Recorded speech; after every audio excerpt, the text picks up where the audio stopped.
Hi hello friends, welcome back to my channel. Friends, RRB group ಟಿಗೆ ಸಂಬಂಧಪಟ್ಟಂಥ ಒಂದು ಪ್ರಶ್ನೆ ಪತ್ರಿಕೆ ಇದಾಗಿರುತ್ತೆ. ಸೊ ಫಸ್ಟ್ ಕ್ವಶನ್ ನೋಡಿ ತಗೋಣ. ರಿಕ್ಟರ್ ಮಾಪಕದ ಬಗ್ಗೆ ಈ ಕೆಳಗಿನಲ್ಲಿ ಯಾವುದು ತಪ್ಪು ಅಂತ ಕೇಳಿದರೆ, what among the following is false about the Richter scale. So Richter scale ಬಗ್ಗೆ ನೋಡ್ತಾ ಹೋದರೆ ಇದನ್ನು ಚಾರ್ಲ್ಸ್ ರಿಕ್ಟರ್ ಮತ್ತು ಗುಟೆನ್ಬರ್ಗ್ 1935ರಲ್ಲಿ ಕಂಡುಹಿಡಿತಾರೆ. ಸೊ ಅಭಿವೃದ್ಧಿಪಡಿಸಲು ಇದು ಸರಿಯಾಗಿರ್ತಕ್ಕಂಥ ಒಂದು ಪಾಯಿಂಟು. ಆ್ಯಂಡ್ ಇದು ಲಾಗರಿಥಮಿಕ್ ಮಾಪಕ ಎಂದು ಇದು ಸಹ ಸರಿ ಇದೆ. ಆ್ಯಂಡ್ ಇದು ಭೂಕಂಪನ ಬಳಸಿ ಅಳೆಯಬಹುದು, ಇದು ಸಹ ಸರಿ ಇದೆ, ಅಥವಾ ರಿಕ್ಟರನ್ನು ಬಳಸಿ ಅಳಿತಕ್ಕಂಥದ್ದಾಗಿರುತ್ತೆ. ಆ್ಯಂಡ್ ನೆಕ್ಸ್ಟ್ ರಿಕ್ಟರ್ ಮಾಪಕದಲ್ಲಿ 8ರಿಂದ 9 ಪ್ರಮಾಣ ಅಂದರೆ ಅದು ಸೂಕ್ಷ್ಮ ಭೂಕಂಪ ಅಂತ ಕೊಟ್ಟಿದ್ದಾರೆ. ಸೊ ಈ ಒಂದು ಮಾಹಿತಿ ತಪ್ಪಾಗಿರ್ತಕ್ಕಂಥದ್ದಾಗಿರುತ್ತೆ. ಯಾಕಂತ ಹೇಳಿದರೆ, ಸೊ ನೋಡಿ ಇಲ್ಲಿದೆ ಅಲ್ಲ, ರಿಕ್ಟರ್ ಮಾಪಕದಲ್ಲಿ ಬರ್ತಕ್ಕಂಥದ್ದು 8 ಮತ್ತು 9 ಅಂತ ಏನಿದೆಯೋ ಇದು ಸೂಕ್ಷ್ಮ ಭೂಕಂಪಕ್ಕೆ ಬರಲ್ಲ. ಸೊ ಸೂಕ್ಷ್ಮ ಭೂಕಂಪ ಅಂತ ಹೇಳಿದರೆ ಅದು ದಾಖಲಾಗ್ತಕ್ಕಂಥದ್ದು less than 2. So less than 2 ಏನಿದೆಯೋ ಸೊ ಅದೇನು ಸೂಕ್ಷ್ಮ ಭೂಕಂಪ ಅಥವಾ ಮೈಕ್ರೋ ಅರ್ಥ್ಕ್ವೇಕ್ಸ್ ಅಂತ ಹೇಳ್ತೀವಿ. ಸೊ ಹಾಗಾಗಿ ಆಪ್ಷನ್ ಡಿ ಒಂದು ತಪ್ಪಾಗಿರ್ತಕ್ಕಂಥದ್ದು, ಆಪ್ಷನ್ ಡಿ. ಮುಂದಿನ ಪ್ರಶ್ನೆ, ಕೆಳಗಿನ ಚಿತ್ರ ಗಣಿತದಲ್ಲಿ 10 ಅಂಕಗಳಲ್ಲಿ 5 ವಿದ್ಯಾರ್ಥಿಗಳ ಸಂಖ್ಯೆಯನ್ನು ತೋರಿಸಿದೆ. ಸೊ ಒಂದು ಮ್ಯಾಪನ್ನು ಕೊಟ್ಟಿದ್ದಾರೆ, ಪ್ಯಾರಾಗ್ರಾಫ್. ಸೊ ಅದನ್ನು ನೋಡ್ಕೊಂಡು ನಾವು ಆನ್ಸರ್ನ ಮಾಡ್ತಾ ಹೋಗಬೇಕಾಗುತ್ತೆ. ಸೊ ಪ್ರಶ್ನೆ ಹೀಗಿದೆ, ಏನಂತ ಹೇಳಿದರೆ 3 ಮತ್ತು 5 ವಿದ್ಯಾರ್ಥಿಗಳು 4 ಮತ್ತು 1ಕ್ಕಿಂತ ಎಷ್ಟು ಹೆಚ್ಚು ಅಂಕಗಳನ್ನು ಪಡೆದರು. ಅಂದರೆ 3 ಮತ್ತು 5 ಇದು 1ನೇ ಕ್ಲಾಸ್, 2, 3, 4, 5 ಅಂತ ಏನಿದೆ ಇದು ವಿದ್ಯಾರ್ಥಿಗಳ ಸಂಖ್ಯೆ ಆಗಿರುತ್ತೆ. ಇದು ಬಂದು ಅಂಕಗಳು, ಮಾರ್ಕ್ಸ್ಗಳನ್ನು ಕೊಟ್ಟಿರ್ತಕ್ಕಂಥದ್ದಾಗಿರುತ್ತೆ. ಸೊ ಇಲ್ಲಿ 3 ಮತ್ತು 5 ಅಂತ ಹೇಳಿದರೆ 3 ಇಲ್ಲಿದೆ, ಹೌದಾ. 3 ಬಂದು ಎಷ್ಟಿದೆ, 10 ಮಾರ್ಕ್ಸ್ ಇದೆ. ಆ್ಯಂಡ್ ನೆಕ್ಸ್ಟು 5ನೇ ಕ್ಲಾಸ್ ಅಂತ ಹೇಳಿದಾಗ ಇಲ್ಲಿದೆ ನೋಡಿ. ಸೊ ಇದು 6, 7 ಆಯಿತು. ಸೊ ಟೋಟಲಾಗಿ ಎಷ್ಟಾಯಿತು, 17 ಆಯಿತು. ಆ್ಯಂಡ್ ನೆಕ್ಸ್ಟ್ 4 ಮತ್ತು 1ಕ್ಕಿಂತ ಎಷ್ಟು ಹೆಚ್ಚು ಅಂಕಗಳನ್ನು ಪಡ್ಕೊಂಡಿದ್ದಾರೆ ಅಂತ ಕೇಳಿದರೆ 4ನೇ ಕ್ಲಾಸ್ ಅಂತ ಹೇಳಿದರೆ ಒಟ್ಟು 6 ಮಾರ್ಕ್ಸನ್ನು ಇದೆ. ಆ್ಯಂಡ್ ನೆಕ್ಸ್ಟ್ 1ನೇ ಕ್ಲಾಸ್ ಅಂತ ಹೇಳಿದರೆ ಒಂದು ಬಂದು 8 ಮಾರ್ಕ್ಸ್ ಇದೆ. 8 + 6 ಎಷ್ಟಾಯಿತು, 8 + 6 ಬಂದು 14 ಆಯಿತು. ಸೊ ಟೋಟಲ್ ಆಗಿ ನೋಡ್ತಾ ಹೋದರೆ 17ರಲ್ಲಿ ನಾವು 14ನ್ನು ಮೈನಸ್ ಮಾಡಿದ್ರೆ ಆನ್ಸರ್ 3 ಬರುತ್ತೆ. ಸೊ ಹಾಗೆ ಆನ್ಸರ್ ಆಪ್ಷನ್ ಸಿ, 3 ಅಂಕಗಳು ಜಾಸ್ತಿ ಇರ್ತಕ್ಕಂಥದ್ದು. ನೆಕ್ಸ್ಟು, ಡಿಜಿಟಲ್ ಸಿಗ್ನಲನ್ನು ಅನಲಾಗ್ ಸಿಗ್ನಲ್ ಆಗಿ ಪರಿವರ್ತಿಸುವ ಸಾಧನ ಯಾವುದು ಅಂತ ಕೇಳಿದರೆ ಇದು ಬಂದು ಕಂಪ್ಯೂಟರ್ಗೆ ಸಂಬಂಧಪಟ್ಟ ಒಂದು ಪ್ರಶ್ನೆ ಆಗಿರುತ್ತೆ. ಕಂಪ್ಯೂಟರ್ಗೆ ಸಂಬಂಧಿಸಿದಂಥ ಒಂದು ಪ್ರಶ್ನೆ. ಡಿಜಿಟಲ್ ಸಿಗ್ನಲನ್ನು ಅನಲಾಗ್ ಸಿಗ್ನಲ್ ಆಗಿ ಪರಿವರ್ತಿಸುವಂಥ ಒಂದು ಸಾಧನ ಯಾವುದು? ವೈಫೈ, ಮೋಡೆಮ್, ಪೋರ್ಟ್, USB ಅಂತ ಕೊಟ್ಟಿದ್ದಾರೆ. ಸೊ ಆನ್ಸರ್ ಅಂತ ಹೇಳಿದರೆ ಆಪ್ಷನ್ ಬಿ, ಮೋಡೆಮ್ ಅಂತ ಹೇಳ್ತೀವಿ, ಮೋಡೆಮ್. ಸೊ ಮೋಡೆಮ್ ಅಂತ ಹೇಳಿದರೆ ಮಾಡ್ಯುಲೇಟರ್ ಅಥವಾ ಡಿಮಾಡ್ಯುಲೇಟರ್ ಅಂತ ಹೇಳ್ತೀವಿ. ಮಾಡ್ಯುಲೇಟರ್ ಆರ್ ಡಿಮಾಡ್ಯುಲೇಟರ್ ಇದರ ಒಂದು ಅಬ್ರಿವೇಷನ್ ಆಗಿರುತ್ತೆ. ಸೊ ಇದು converts to digital signal to analogue signal. And next ಮುಂದಿನ ಪ್ರಶ್ನೆ ಹೀಗಿದೆ, ಇಫ್ n = 38 = 3 = 57 ಕೊಟ್ಟಿದ್ದಾರೆ, ಫೈಂಡ್ n ವ್ಯಾಲ್ಯೂ ಕಂಡುಹಿಡಿಯಿರಿ ಅಂತ ಹೇಳಿದ್ದಾರೆ. ಸೊ ನೋಡಿ ಫ್ರೆಂಡ್ಸ್, ಇಲ್ಲಿ ಏನಿದೆ, ಸೊ ಇದು ಬಂದು ಅನುಪಾತಕ್ಕೆ ಸಂಬಂಧಪಟ್ಟಂಥ ಒಂದು ಪ್ರಶ್ನೆ. ಸೊ ಮಧ್ಯದ ಪದಗಳನ್ನು ನಾವು ಗುಣಿಸ್ಕೊಳ್ಬೇಕಾಗುತ್ತೆ ಮತ್ತು ಕೊನೆಯ ಪದಗಳನ್ನು ಗುಣಿಸ್ಕೊಳ್ಬೇಕಾಗುತ್ತೆ. ಸೊ ನೋಡಿ ಇವಾಗ n = ಏನು ಬರುತ್ತೆ, 38 × 3 / 57 ಆಯಿತು. ಸೊ 3 1 3 ನಾವು ಡಿವೈಡ್ ಮಾಡ್ತಾ ಹೋಗೋಣ. ಸೊ 19 ಆಯಿತು. 19 1 9 2 38. ಸೊ ಆನ್ಸರ್ ಬಂದು option D, 2. And next, A ಮತ್ತು ಬಿ ಎಂಬ ಎರಡು ಬಿಂದುಗಳ ನಡುವಿನ ಅಂತರ.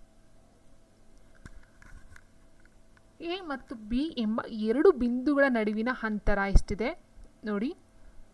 ಎ ಮತ್ತು ಬಿ ಅಂತಕ್ಕಂಥದ್ದು 2 ಬಿಂದುಗಳಿದ್ದಾವೆ. ನಡುವಿನ ಅಂತರವನ್ನು 50 km/h ವೇಗ, ಅಂದರೆ ಇದೇನೆಂದರೆ ಇದು ಕೊಟ್ಟಿದ್ದಾರೆ, ವೇಗವನ್ನು ಕೊಟ್ಟಿದ್ದಾರೆ ಮತ್ತು ಟೈಮನ್ನು ಕೊಟ್ಟಿದ್ದಾರೆ. ಟೈಮ್ ಎಷ್ಟು ಕೊಟ್ಟಿದ್ದಾರೆ, 5.5 ಗಂಟೆ ಅಂತ ಹೇಳಿದರೆ 5 × 10 11/2. ಸೊ ಇಲ್ಲಿ ಏನಾಗಿದೆ, ಇದು ಕಿಲೋಮೀಟರ್ ವೇಗದಲ್ಲಿ ಕೊಟ್ಟಿದ್ದಾರೆ. ಸೊ ಇದು ಅಷ್ಟೇ ಗಂಟೆಯಲ್ಲಿ ಕೊಟ್ಟಿದ್ದಾರೆ. ಹಾಗಾಗಿ ನಾವು ಯಾವುದನ್ನೇ ಒಂದು ಕನ್ವರ್ಟ್ ಮಾಡ್ಕೊಳ್ತಕ್ಕಂಥ ಅವಶ್ಯಕತೆ ಇರೋದಿಲ್ಲ. ಸೊ ಇಲ್ಲಿ ಬಿ ಮತ್ತು ಟಿ ಕೊಟ್ಟಿದ್ದಾರೆ, ಡಿಸ್ಟೆನ್ಸ್ನ ನಾವು ಕಂಡುಹಿಡ್ಕೊಳ್ಬೋದು. ಸೊ ವಿ = d/t ಆಗಿರೋದ್ರಿಂದ d = v × t ಆಗುತ್ತೆ. ಸೊ v × t ಅಂತ ಹೇಳಿದಾಗ ನಾವು ಇದು ಮತ್ತು ಇದು ಎರಡನ್ನೂ ಸಹ ನಾವು ಮಲ್ಟಿಪ್ಲೈಯನ್ನು ಮಾಡ್ಕೊಳ್ಬೇಕಾಗುತ್ತೆ. ಮಲ್ಟಿಪ್ಲೈ ಮಾಡ್ಕೊಂಡಾಗ ಏನಾಗುತ್ತೆ, ನಮಗೆ ಟೋಟಲ್ ಆಗಿ ಬರ್ತಕ್ಕಂಥದ್ದು ಎಷ್ಟು ಅಂತ ಹೇಳಿದ್ರೆ 275 ಬರುತ್ತೆ ಡಿಸ್ಟೆನ್ಸು. ಸೊ ಇಲ್ಲಿ ನೆಕ್ಸ್ಟ್ ಪಾಯಿಂಟ್ ಏನಿದೆ ಅಂತ ಹೇಳಿದ್ರೆ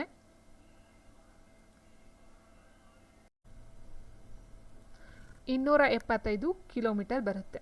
ಸೊ ಅದಾದ ನಂತರ ಪ್ರಶ್ನೆ ಇದೆ, ವೇಗವು 5 km/h ಹೆಚ್ಚಾದರೆ ಅಂದರೆ 55 km/h ವೇಗ ಆಗ್ತಕ್ಕಂಥದ್ದು ಎಷ್ಟು ಸಮಯ ಉಳಿತಾಯವಾಗುತ್ತೆ ಅಂತ ಕೇಳಿದರೆ. ಸೊ ಇಲ್ಲಿ ನಮಗೆ ವೇಗ ಗೊತ್ತಿದೆ 55 ಆ್ಯಂಡ್ ಡಿಸ್ಟೆನ್ಸ್ ಕೊಟ್ಟಿದೆ 275. ಸೊ ನಾವು ಟಿಯನ್ನು ಕಂಡುಹಿಡ್ಕೊಳ್ಬೇಕಾಗುತ್ತೆ. ಸೊ ಟಿ = d/v ಆಗುತ್ತೆ. ಡಿ ಬಂದು 275 ಆ್ಯಂಡ್ ವಿ ಬಂದು 55. ಸೊ ನೀವು ಇದನ್ನು ಸಿಂಪ್ಲಿಫಿಕೇಶನ್ ಮಾಡ್ಕೊಂಡಾಗ ನಿಮಗೆ ಬರ್ತಕ್ಕಂಥದ್ದು ಎಷ್ಟು ಅಂತ ಹೇಳಿದ್ರೆ 5 ಗಂಟೆ ಬರುತ್ತೆ. 5 ಅವರ್ ಇದು ಟೈಮ್ ಆಯಿತು. ಸೊ ಇಲ್ಲಿ ಕೇಳಿರ್ತಕ್ಕಂಥ ಎಷ್ಟು ಸಮಯ ಉಳಿತಾಯವಾಗುತ್ತದೆ ಅಂತ ಕೇಳಿದರೆ, ಸೊ ಟೋಟಲಾಗಿ ನಮಗೆ 5.5 ಗಂಟೆ ಫಸ್ಟ್ ಬರುತ್ತೆ. ಅದಾದ ನಂತರ 5 ಕಿಲೋಮೀಟ್ರ್ ಜಾಸ್ತಿ ಮಾಡಿದ್ರೆ 5 ಅವರಲ್ಲಿ ಅದು ಕಂಪ್ಲೀಟ್ ಆಗ್ತಕ್ಕಂಥದ್ದು. ಸೊ ಟೋಟಲಾಗಿ ನಮಗೆ 5.5 ಗಂಟೆಯಲ್ಲಿ 5 ಗಂಟೆ ಲೆಸ್ ಮಾಡಿದ್ರೆ ಬರ್ತಕ್ಕಂಥದ್ದು ಎಷ್ಟು, ಅರ್ಧ ಗಂಟೆ ಉಳಿತದೆ ಟೈಮು. ಸೊ ಇಲ್ಲಿ ಆನ್ಸರು ಆಪ್ಷನ್ ಡಿ 30 ನಿಮಿಷಗಳು ಸಮಯ ಉಳಿತಕ್ಕಂಥದ್ದಾಗಿರುತ್ತೆ. ನೆಕ್ಸ್ಟ್ ಮುಂದಿನ ಪ್ರಶ್ನೆ ಈ ರೀತಿ ಇದೆ. x = 7 - 4√3 ಆಗಿದ್ದರೆ ವ್ಯಾಲ್ಯೂ ಆಫ್ √x + 1/√x ನ ಒಂದು ವ್ಯಾಲ್ಯೂ ಎಷ್ಟು? ಸೊ ಇಲ್ಲಿ x ವ್ಯಾಲ್ಯೂ ಕೊಟ್ಟಿದ್ದಾರೆ. √x + 1/√x ನ ವ್ಯಾಲ್ಯೂ ನಾವು ಕಂಡುಹಿಡಬೇಕಾಗುತ್ತೆ. ಇದು ಬಂದು 1/√x. ಓಕೆ, ನೋಡಿ ಇಲ್ಲಿ x ವ್ಯಾಲ್ಯೂ ಕೊಟ್ಬಿಟ್ಟಿದ್ದಾರೆ ಅವರೇನೆ, 7 - 4√3. ಸೊ ಇದು ಯಾವ ರೀತಿ ಮಾಡ್ಕೊಳ್ಬಹುದು, ಇದನ್ನ ರೂಟ್ ಅಂತ ಹಾಕೊಂಡ್ರೆ ನಾವು ನೋಡಿ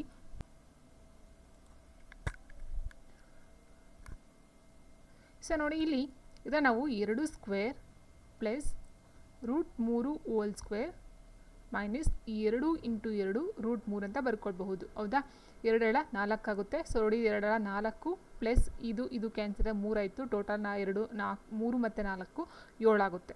ಸೊ ಇದು ಯಾವ ರೀತಿ ಇದೆ ಅಂತ ಹೇಳಿದ್ರೆ 2 - √3² ಫಾರ್ಮುಲಾಕ್ಕೆ ಅಪ್ಲೈ ಆಗ್ತಕ್ಕಂಥದ್ದು. a - b² ಫಾರ್ಮುಲಾ ಅಪ್ಲೈ ಆಯಿತು. ಸೊ ಇದು ಎಕ್ಸ್ ವ್ಯಾಲ್ಯೂ ಬಂತು ನಮಗೆ. ಇವಾಗ √x ನ ವ್ಯಾಲ್ಯೂನ ನೋಡ್ತಾ ಹೋದರೆ ನೋಡಿ √x ಅಂತ ಹಾಕೊಂಡ್ರೆ √2 - √3² ಆಗುತ್ತೆ ಪ್ಲಸ್ 1/√2 - 3² ಆಯಿತು. ಸೊ ಇವಾಗ ಏನಾಗುತ್ತೆ, ಈ ಸ್ಕ್ವೇರ್ ಕ್ಯಾನ್ಸಲ್ ಆಗುತ್ತೆ, ಈ ಸ್ಕ್ವೇರ್ ಕ್ಯಾನ್ಸಲ್ ಆಯಿತು. ಸೊ 2 - √3 ಪ್ಲಸ್ 1/2 - √3 ಆಯಿತು. ಸೊ ಇದು ಆ ಕರಡಿಗಳಲ್ಲಿ ನಾವು ನೋಡ್ತಾ ಹೋಗ್ತೀವಿ. ಇದನ್ನ ನಾವು ಏನು ಮಾಡಬಹುದು, 2 + √3 / 2 + √3 ಕರಡಿಗಳಲ್ಲಿ ಬರುತ್ತೆ. ಇದೇನಾಗುತ್ತೆ, 2 + √3 2 - √3 ಅಂತ ಹೇಳಿದಾಗ a - b × a + b formula apply ಆಗುತ್ತೆ. ಸೊ ಅವಾಗ a + b ಆ ಫಾರ್ಮುಲಾ ಅಂತ ಹೇಳಿದಾಗ a² - b² ಫಾರ್ಮುಲಾ ಬರುತ್ತೆ. ಸೊ ಅದಾದ ನಂತರ ಏನಾಗುತ್ತೆ, 2² - √3² ಹೌದಾ ² ಆಗುತ್ತೆ. ಸೊ ಇಲ್ಲಿ ಏನಾಗುತ್ತೆ, ಈ 2 ಮತ್ತು ಈ ರೂಟ್ ಕ್ಯಾನ್ಸಲ್ ಆದಾಗ ಇಲ್ಲಿ ನಮಗೆ 3 ಉಳ್ಕೊಳ್ಳುತ್ತೆ. ಅದಾದ ನಂತರ 2 × 4 ಆಯಿತು, 4 ರಲ್ಲಿ 3 ಹೋದರೆ 1 ಆಯಿತು. ಸೊ ಕೆಳಗಡೆ ಬೇಸ್ಮೆಂಟ್ ಏನು ಬರುತ್ತೆ, 1 ಬರುತ್ತೆ. ಇನ್ನು ಮೇಲೆ ಉಳಿದಿರ್ತಕ್ಕಂಥದ್ದೇನು ನೋಡಿ, 2 - √3 ಇದೆ ಆ್ಯಂಡ್ ಪ್ಲಸ್ ಇದೆ ಇಲ್ಲಿ, ಪ್ಲಸ್ 2 + √3 ಆಯಿತು, 2 + √3. ಸೊ √3 ಕ್ಯಾನ್ಸಲ್ ಆಗುತ್ತೆ, 2 2 4 ಆಯಿತು. ಸೊ ಆನ್ಸರ್ ಬಂದು ಆಪ್ಷನ್ ಸಿ 4 ಆಗುತ್ತೆ. ಸೊ ಈ ರೀತಿ ನಾವು ಮಾಡ್ಕೊಳ್ತಾ ಹೋಗಬೇಕಾಗುತ್ತೆ.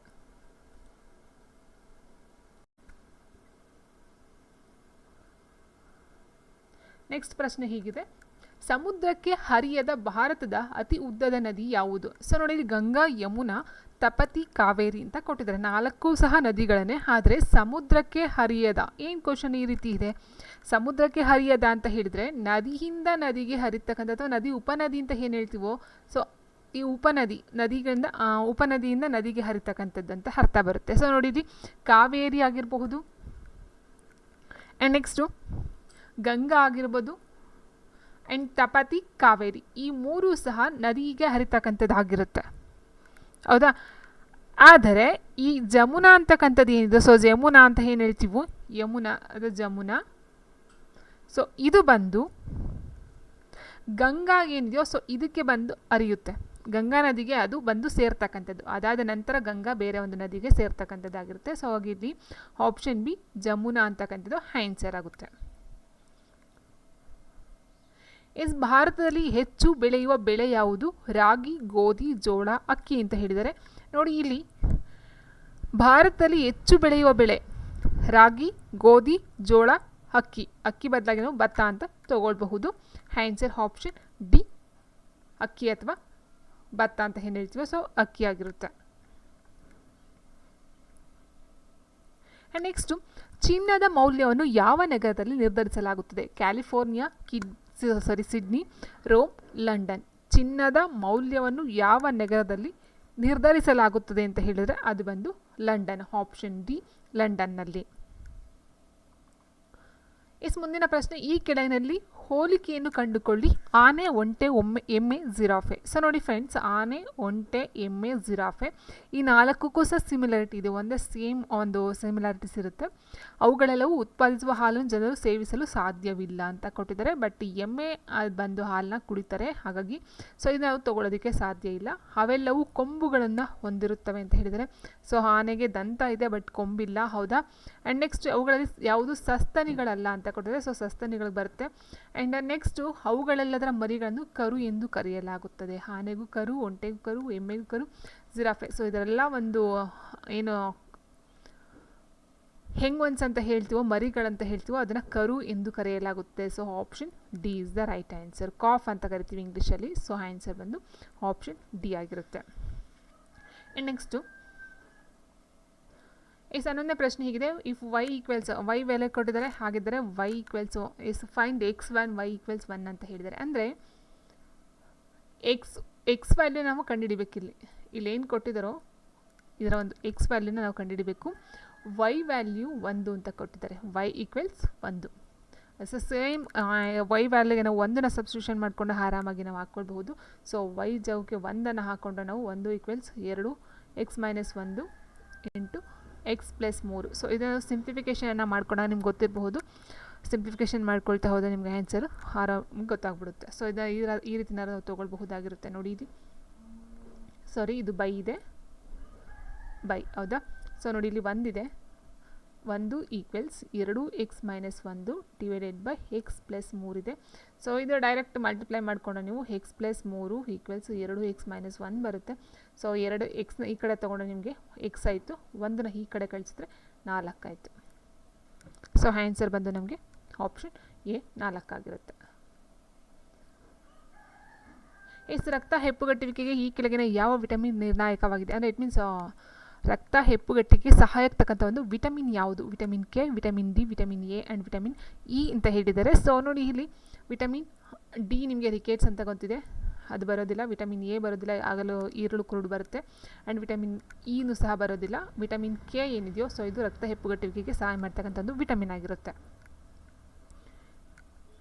ನೆಕ್ಸ್ಟು ಗಣಿತದ ನಿರ್ವಾಹ, it means if the mathematic operators ಪ್ಲಸ್ನ ಇಂಟು ಅಂತ ಅಂದ್ಕೊಂಡು ಇಂಟರ್ಚೇಂಜ್ ಮಾಡಿಕೊಂಡ್ರೆ what will be the value of the equation ಅಂತ ಕೊಟ್ಟಿದ್ದಾರೆ. ಸೊ ಗಣಿತ ನಿರ್ವಾಹಕ ಪ್ಲಸ್ಸನ್ನು ಇಂಟು ಮತ್ತು ಎಂದು ಪರಸ್ಪರ ಬದಲಾಯಿಸ್ಕೊಂಡು ಅಂತ ಹೇಳಿದ್ರೆ ಇಲ್ಲಿ ಏನು ಕೊಟ್ಟಿದ್ದಾರೆ ಚಿಹ್ನೆಗಳು ಪ್ಲಸ್ ಮತ್ತು ಇಂಟುನ ಇದನ್ನು ಚೇಂಜ್ ಮಾಡ್ಕೋಬೇಕು. ಇಲ್ಲಿ ಇಂಟು ಬರಬೇಕು, ಇಲ್ಲಿ ಪ್ಲಸ್ ಬರಬೇಕು. ಸೊ ನಾವು ಬಾಡ್ಮಸ್ ಥಿಯರಮ್ನ ಅಪ್ಲೈ ಮಾಡಬೇಕಾಗುತ್ತೆ. ಬಾಡ್ಮಸ್ ಥಿಯರಮ್ ಅಂತ ಹೇಳಿದಾಗ ಬ್ರಾಕೆಟ್ ಕೊಟ್ಟಿಲ್ಲ. ಸೊ ಡಿವಿಷನ್ನ ಮಾಡ್ತಾ ಹೋಗೋಣ. ನೋಡಿ ಇದು 9 ಇದೆ, 9. ಸೊ ಡಿವಿಷನ್ ಅಂತ ಹೇಳಿದಾಗ ನೋಡಿ ಇಂಟು 1/5 ಅಂತ ಮಾಡ್ಕೊಳ್ಬಹುದಾ. ನೆಕ್ಸ್ಟು ಇಂಟು 10 ಮೈನಸ್ 23 ಪ್ಲಸ್ 2, ಹೌದಾ. ಸೊ ನೋಡಿ ಇವಾಗ 5 1 5, 5 7 10 ಆಯಿತು, 9 7 18 ಬರುತ್ತೆ. 18 ಮೈನಸ್ ಇದೆ 23 ಮತ್ತು 2ನ್ನು ನಾವು ಮೈನಸ್ ಮಾಡ್ತಾ ಹೋದಾಗ 21 ಬರುತ್ತೆ. 21ರಲ್ಲಿ 18ನ್ನು ಕಳೆದ್ರೆ ನಮಗೆ -3. So option C.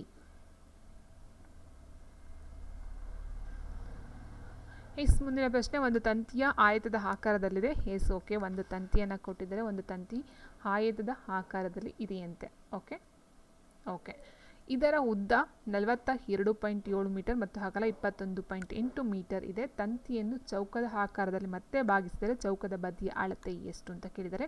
ಸೊ ನೋಡಿ ಇಲ್ಲಿ ಮೀಟರನ್ನು ಕೊಟ್ಟಿದ್ದಾರೆ, 42.7 ಮೀಟರ್, 21.8 ಮೀಟರ್ ಇದೆ. ಇದು ಆಯತಾಕಾರದಲ್ಲಿ ಕೊಟ್ಟಿದ್ದಾರೆ. ಸೊ ಇದನ್ನು ನಾವೇನು ಮಾಡಬೇಕು, ಚೌಕಾಕಾರದಲ್ಲಿ ಮಾಡಿದ್ರೆ ಎಷ್ಟು ಬರುತ್ತೆ, ಅದರ ಒಂದು ಚೌಕದ ಬದಿಯ ಅಳತೆ ಎಷ್ಟು ಅಂತ ಕೇಳಿರ್ತಕ್ಕಂಥದ್ದು. ಸೊ ನೋಡಿ ಇಲ್ಲಿ ನಮಗೆ ಗೊತ್ತಿದೆ ಇದರ ಒಂದು ಪೆರಿಮೀಟರ್ ಅಂತ ಹೇಳಿದ್ರೆ ಸುತ್ತಳತೆ ಅಂತ ಹೇಳಿದಾಗ 2 ಇಂಟು L ಪ್ಲಸ್ ಬಿ ಸುತ್ತಳತೆ, ಹೌದಾ. ಸೊ 2 ಇಂಟು 42.7 ಪ್ಲಸ್ 21.8 ಇದನ್ನು ಟೋಟಲಾಗಿ ಮಾಡ್ತಾ ಹೋದರೆ ನಮಗೆ ಬರ್ತಕ್ಕಂಥದ್ದು 129 ಮೀಟರ್ ಟೋಟಲಾಗಿ ಬರ್ತಕ್ಕಂಥದ್ದು.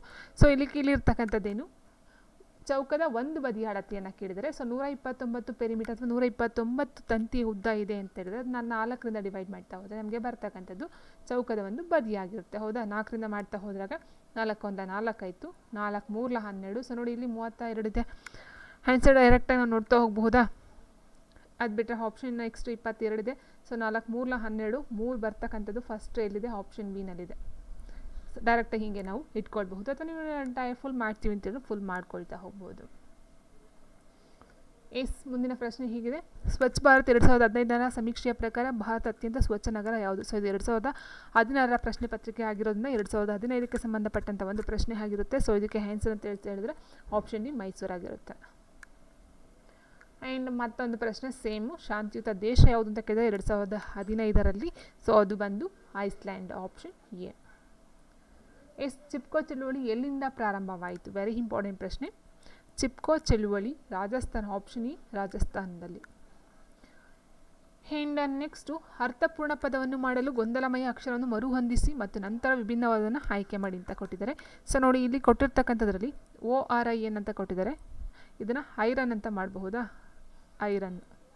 ಆ್ಯಂಡ್ ಅದಾದ ನಂತರ NADS ಅಂತ ಏನು ಕೊಟ್ಟಿದ್ದಾರೋ, ಸೊ NADS ಬರ್ತಕ್ಕಂಥದ್ದು SAND, ಸ್ಯಾಂಡ್, ಮರಳು. ನೆಕ್ಸ್ಟು ಇದನ್ನು ಕೊಟ್ಟಿದ್ದಾರೆ POPCER ಅಂತ ಕೊಟ್ಟಿದ್ದಾರೆ.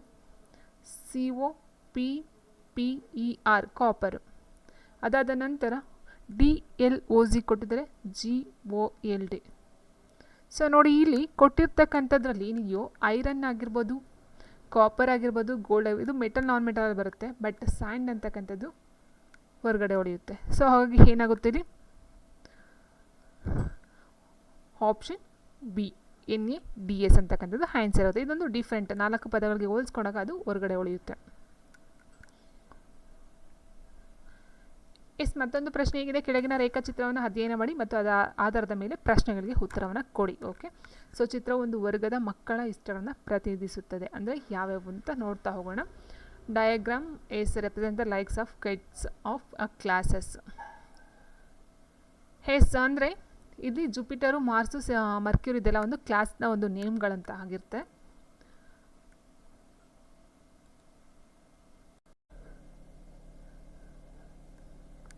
ಸೊ ನೋಡಿ, ಇಲ್ಲಿ ಜುಪಿಟರ್ ಕೊಟ್ಟಿದ್ದಾರೆ, ಮಾರ್ಸ್ ಕೊಟ್ಟಿದ್ದಾರೆ, ಮರ್ಕ್ಯೂರಿ ಕೊಟ್ಟಿದ್ದಾರೆ. ಸೊ ಮರ್ಕ್ಯೂರಿ ಅಂತ ಹೇಳಿದ್ರೆ ಬುಧ ಗ್ರಹ, ಮಾರ್ಸ್ ಅಂತ ಹೇಳಿದ್ರೆ ಮಂಗಳ, ಜುಪಿಟರ್ ಅಂತ ಹೇಳಿದ್ರೆ ಗುರುಗ್ರಹ.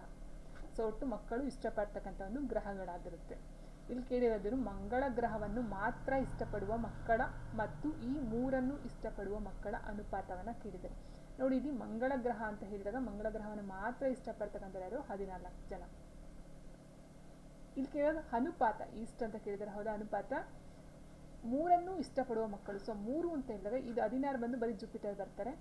13 ಬಂದು ನೋಡಿ, ಇಲ್ಲಿ ಮರ್ಕ್ಯೂರಿ ಸೇರ್ಕೊಳ್ಳುತ್ತೆ, ಮಾರ್ಸು ಸೇರ್ಕೊಳ್ಳುತ್ತೆ, ಜುಪಿಟರ್ ಸೇರ್ಕೊಳ್ಳುತ್ತೆ. ಹೌದಾ, ಸೊ 3 ಮಕ್ಕಳು ಇಷ್ಟಪಡ್ತಕ್ಕಂಥ. ಸೊ ಹಾಗಾಗಿ ಇಲ್ಲಿ 14/13 ಅಂತಕ್ಕಂಥದ್ದು ಆನ್ಸರ್ ಆಗುತ್ತೆ.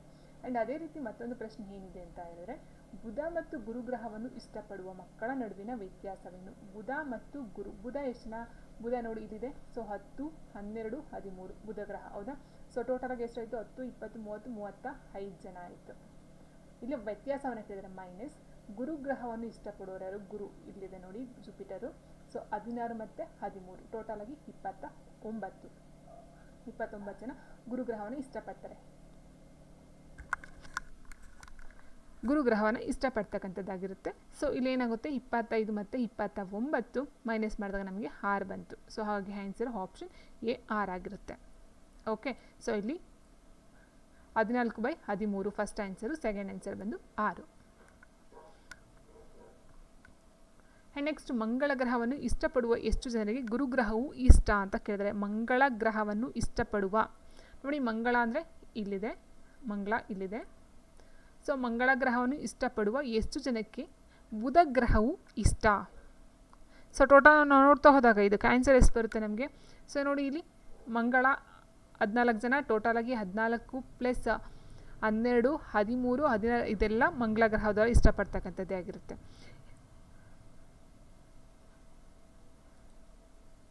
ಇಲ್ಲಿ ಡಿ ಅಂತ ಹೇಳಿದರೆ ನಮಗೆ 1/10 ಅಂತ ಅರ್ಥ. ಸಾರಿ, 1/100. ಇದು ನಾವೇನು ಮಾಡ್ಬೋದು, 65 × 30 × 1/100. ಸೊ ಇಲ್ಲಿ ಏನು ಕೊಟ್ಟಿದ್ದಾರೆ, 1 ಚದರ ಮೀಟರ್ಗೆ 45 ಅಂತ ಹೇಳಿದರೆ, ಸೊ ಇಂಟು 45 ನೀವು ಮಾಡ್ಕೊಳ್ಬೇಕಾಗುತ್ತೆ. ಸೊ ಈ ರೀತಿ ನೀವು ಮಾಡ್ಕೊಳ್ತಾ ಹೋದಾಗೆ ನೀವು ಕ್ಯಾನ್ಸಲ್ ಮಾಡಿ ಡಿವೈಡ್ ಮಾಡ್ತಾ ಹೋದಾಗ ನಿಮಗೆ ಬರ್ತಕ್ಕಂಥದ್ದು ಎಷ್ಟು, 6.5 ಇಂಟು 3 ಇಂಟು 45. ನೀವು ಟೋಟಲಾಗಿ ಮಲ್ಟಿಪ್ಲೈ ಮಾಡ್ತಾ ಹೋದರೆ ನಿಮಗೆ ಬರುವಂತಹ ಆನ್ಸರ್ ಅಂತ ಹೇಳಿದರೆ ಅದು ಬಂದು 877.50. ನೆಕ್ಸ್ಟ್, ಮಾನವರಲ್ಲಿ ಬ್ಯಾಕ್ಟೀರಿಯಾದ ಸೋಂಕಿಗೆ ಸಾಮಾನ್ಯ ಚಿಕಿತ್ಸೆ ಯಾವುದು ಅಂತ ಕೇಳಿದರೆ ಆಸ್ಪಿರಿನ್, ಪ್ರತಿಕಾಯಗಳು, ಪ್ರತಿಜೀವಕಗಳು, ಪ್ರತಿಜನಕಗಳು. ಸೊ ನಿಮ್ಗೆ ಗೊತ್ತಿರಬಹುದು ಆ್ಯಂಟಿಬಯೋಟಿಕ್ಸ್ ಅಂತ ಹೇಳ್ತೀವಿ. ಆಪ್ಷನ್ ಸಿ ಪ್ರತಿಜೀವಕಗಳು ಅಥವಾ ಆ್ಯಂಟಿಬಯೋಟಿಕ್ಸ್. ಹೆಸ್, ಜೈ ಮತ್ತು ಜಾಯ್ ಅವರ ವಯಸ್ಸಿನ ಅನುಪಾತ 5:2 ಕೊಡಿದರೆ ಅವರ ಟೋಟಲ್ ವಯಸ್ಸಿನ ಮೊತ್ತ 63 ಅಂತ ಹೇಳಿದರೆ, ಅಂದರೆ ಇಬ್ಬರ ಒಂದು ವಯಸ್ಸಿನ ಮೊತ್ತ ಎಷ್ಟು, 63 ಅಂತ ಹೇಳಿದರೆ ನೋಡಿ, ಇದನ್ನು ನೀವು 5, 2, 7 ಇದೆ, 7ನ ಡಿವೈಡ್ ಮಾಡ್ತಾ ಹೋದರೆ 7, 9, 63 ಬರುತ್ತೆ. 63 ಅಂತ ಹೇಳಿದಾಗ 9, 5, 45 ಈಸ್ಟು 9, 18 ಇದು ಇರ್ತಕ್ಕಂಥ ಪ್ರೆಸೆಂಟ್ ಇರ್ತಕ್ಕಂಥದ್ದು. 9 ವರ್ಷಗಳ ನಂತರ ಅಂತ ಹೇಳಿದಾಗ 45 + 9 ಆ್ಯಂಡ್ 18 + 9 ಬರುತ್ತೆ. ಸೊ ನಾವು ನೋಡ್ತಾ ಹೋದಾಗೆ 9ಇಂದ 45ಕ್ಕೆ ನಾವು ಆ್ಯಡ್ ಮಾಡ್ತಾ ಹೋದರೆ 54 ಆಗುತ್ತೆ. 54 ಡಿವೈಡೆಡ್ ಬೈ 27 ಆಯಿತು. ಸೊ 27 ಅಂದರೆ 27 54 ಆಯಿತು. ಸೊ 2:1. ಸೊ ಆಪ್ಷನ್ ಬಿ ಆಗಿರುತ್ತೆ. ಆ್ಯಂಡ್ ನೆಕ್ಸ್ಟು, ಚಾಕ್ಲೇಟ್ಗಳನ್ನು ರು 160ಕ್ಕೆ ಮಾರಾಟ ಮಾಡುವ ಮೂಲಕ ಚಾಕ್ಲೇಟ್ ವ್ಯಾಪಾರಿ 20%ನಷ್ಟು ಕಳೆದುಕೊಳ್ಳುತ್ತಾನೆ. 20% ಲಾಭ ಗಳಿಸಲು ಅವನು ರು 96ಕ್ಕೆ ಎಷ್ಟು ಚಾಕ್ಲೇಟ್ಗಳನ್ನು ಮಾರಾಟ ಮಾಡಬೇಕು ಅಂತ ಕೇಳಿದರೆ, ಸೊ ನೋಡಿ ಇಲ್ಲಿ 90 ಚಾಕ್ಲೇಟ್ಗಳನ್ನು ರು 160ಕ್ಕೆ ಮಾರಾಟ ಮಾಡುವ ಮೂಲಕ ಚಾಕ್ಲೇಟ್ ವ್ಯಾಪಾರಿ 20% ನಷ್ಟವನ್ನು ಕಳ್ಕೊಳ್ತಾನೆ ಅಂತ ಹೇಳಿದರೆ, ಒಂದು ಚಾಕ್ಲೇಟ್ನ ಎಷ್ಟು ಮಾರಾಟ ಬೆಲೆ, ಸೇಲಿಂಗ್ ಪ್ರೈಸ್ ಏನಿದೆಯೋ ಅದು ಎಷ್ಟು ಅಂತ ಹೇಳಿದರೆ 160 ರೂಪಾಯಿಗೆ, 90 ಚಾಕ್ಲೇಟ್ಗೆ 160 ರೂಪಾಯಿ, ಹೌದಾ? ಸೊ ಅಲ್ಲಿಗೆ ಒಂದಕ್ಕೆ ಎಷ್ಟಾಗುತ್ತೆ, 16/9 ಆಗುತ್ತೆ.